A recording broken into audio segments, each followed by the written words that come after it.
Praise the Lord, saints. I've been. So, let's hope this works. I've been doing a series of posts regarding racism, and I know people don't want to be accused of racism because it's really a very bad thing. That you don't have the wherewithal to understand that even though people may have different cultures, different ideas, even different morals, that basically we're all of the same structure.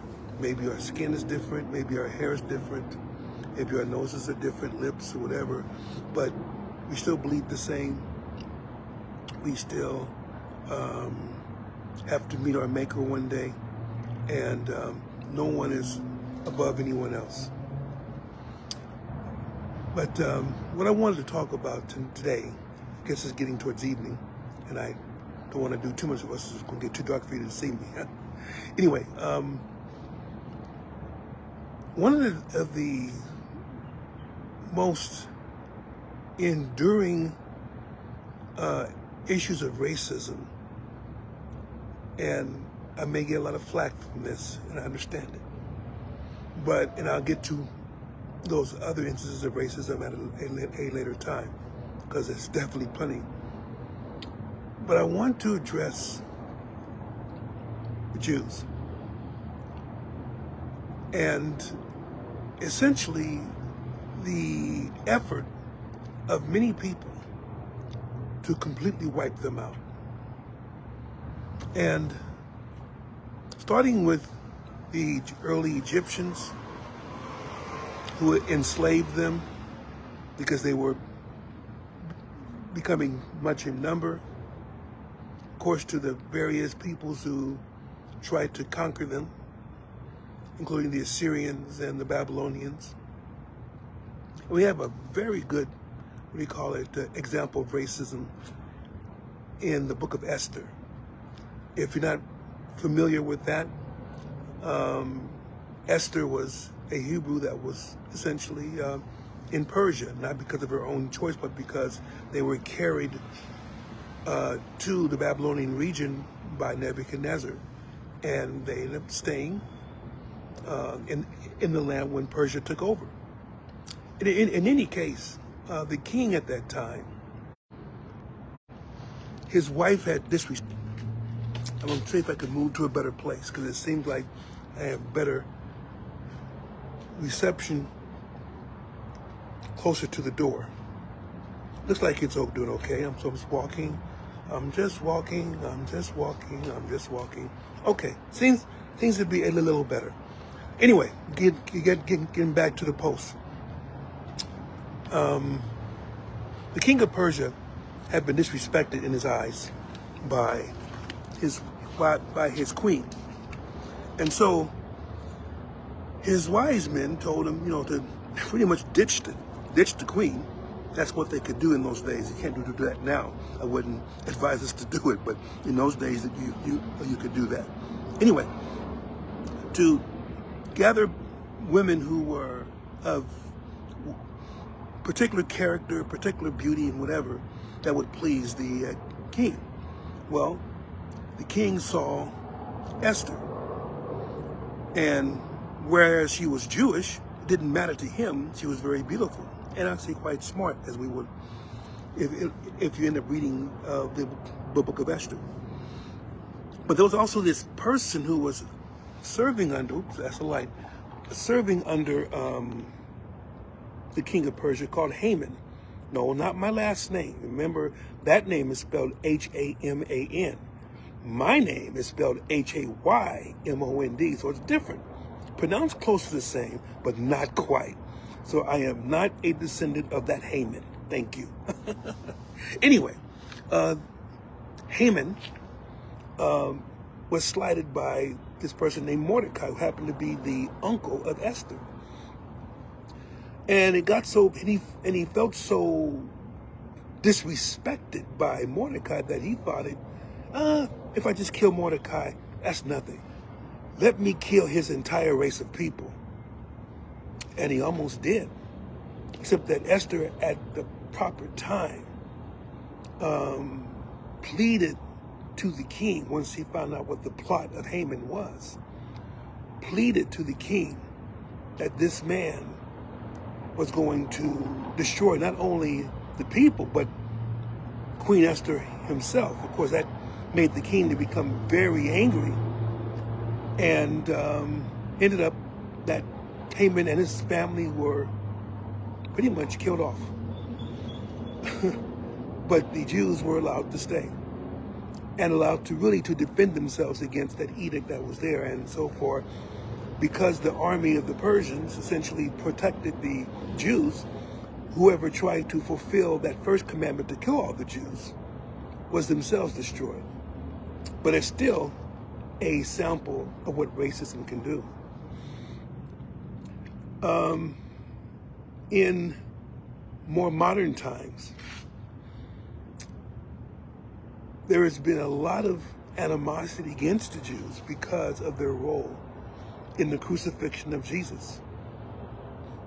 And many people have felt that the Jews, in fact, many even now feel that the Jews were actually or not Jews at all, but they were a made-up group that may have converted to Judaism, but they weren't really Jews. That's one group that says it. So essentially, the Jews that we are known about nowadays, you can discard that name. They're not really Jews. They actually come from the Ashkenaz region of Russia. So essentially they couldn't feel that. Their major reason, or their major contention was that that both Jesus and John, in his letter to the 7 churches in the book of Revelation, referred to Jews as not Jews at all, but they're the synagogue of Satan. And so now you have a satanic tinge to that particular race of people who claim themselves to be Jews. That's not the right interpretation of it, but people took it that way and ran with it. But then also in the Middle Ages, a book that was supposed to be written by one of the Jewish elders, it was called Protocols of the Elders of Zion. In Jewish history, it's probably one of the most damnable books that have ever been written, because it tells the people that would like to hear that the Jews were not only were they cursed among other races, but they were also they did some damnable, horrible actions which caused everyone to be against them. Among the worst of these things is taking children and sacrificing them. Yeah, killing them and sacrificing them to whatever they were sacrificing to, because it couldn't be God himself, of course.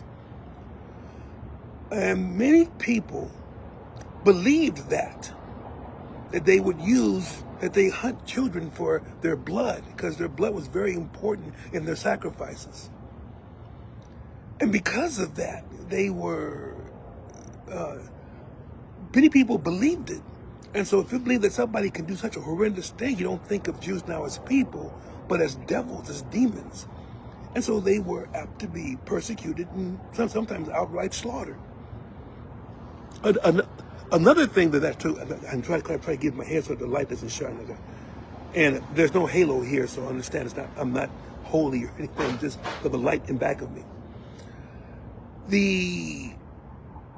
And also in history, the reason why people also have this idea of Jews owning everything, a lot of it is the fault of the people themselves, not the Jews. If you read in history, the Jews, as the cursed people who condemned Jesus to die, they were prohibited from owning any property. They were prohibited from joining the various guilds, like the shoemakers, those that would make certain artifacts and everything else, they were excluded from that. They couldn't really do anything. The only thing they could do was something that they felt that in the Bible was felt to be really something akin to farming pigs in the Old Testament, which of course in the Old Testament was abominable to Jews. But in this case, it was essentially the fact of charging usury or interest on loans. And people were not, Christian people they were told not to charge interest on each other. You could charge interest on other people that were not European, but you could not charge people that were of your same stock. Well, in order for people to be funded for pretty big projects, like, let's say, for instance, the Crusades and other things that were taking place during that time, and of course to fund the increase in the exploration, things of that particular nature, you needed someone to have a lot of money. And you couldn't have money if you couldn't charge usury or you couldn't charge interest. Then came the Jews. Because since the Jews could not participate in anything else, they were able to participate in banking. And because they were people that were not Christian, they could charge interest, which of course was an abomination to many of the Christians, but it made the banks very wealthy. But understand this, the Jews were pushed into that field. So now when the Jews actually were in control of a lot of money, not all of them, but the top ones, people were very mad at it. But it was their own fault. They shouldn't have put them in that position anyway. But anyway, with all of this being formed and formatted, Jewish people were habitually persecuted and discriminated against. And so they had to hang out together. So together they formed their own communities. They weren't allowed to disseminate into the population unless they disowned their particular religion. And so therefore, that's the idea why they hang together. So you see, the racism pushed against Jews at the time, actually, the Lord turned it in their favor. Because remember, the Lord did not abandon his people, even though they had committed many sins against him. But because of the promises that God had made to Abraham and to David, that they were not to be eradicated. The Babylonians were eradicated. The Assyrians were eradicated. The Romans have been assimilated into all kinds of cultures, including French and Italian and Spanish and everything else, but no one speaks Latin anymore. Jews, they're still a race. They're not a lot in number, but they were never a lot in number. Which brings us now to today. Today, many people find fault with Jews, and in some cases it's valid in terms of policies of Israel against people like those that are Palestinians in Gaza.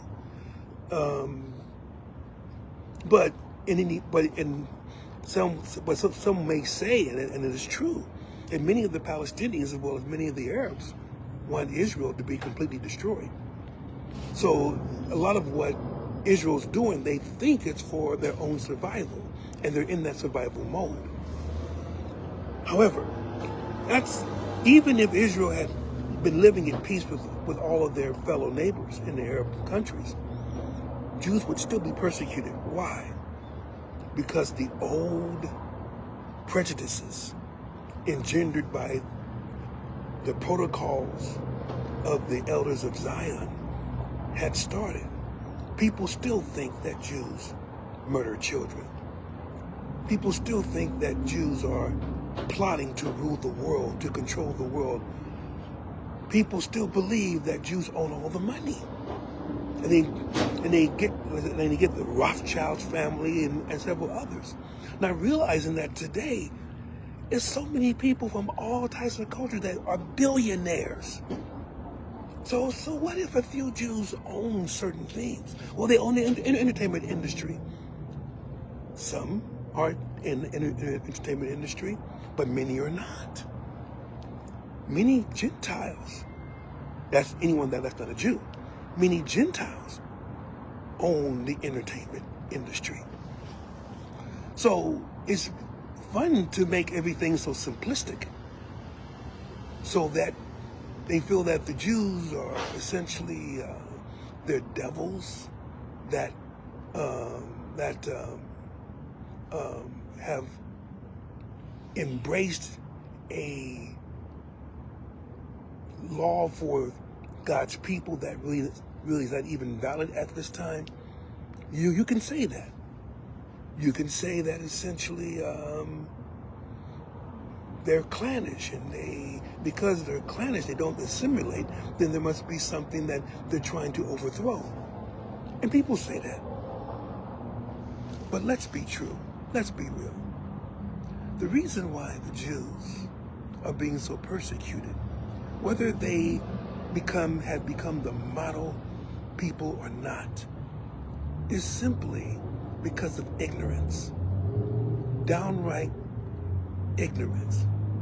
People taking the Bible and twisting it to their own selfish desires, their own homicidal desires, even.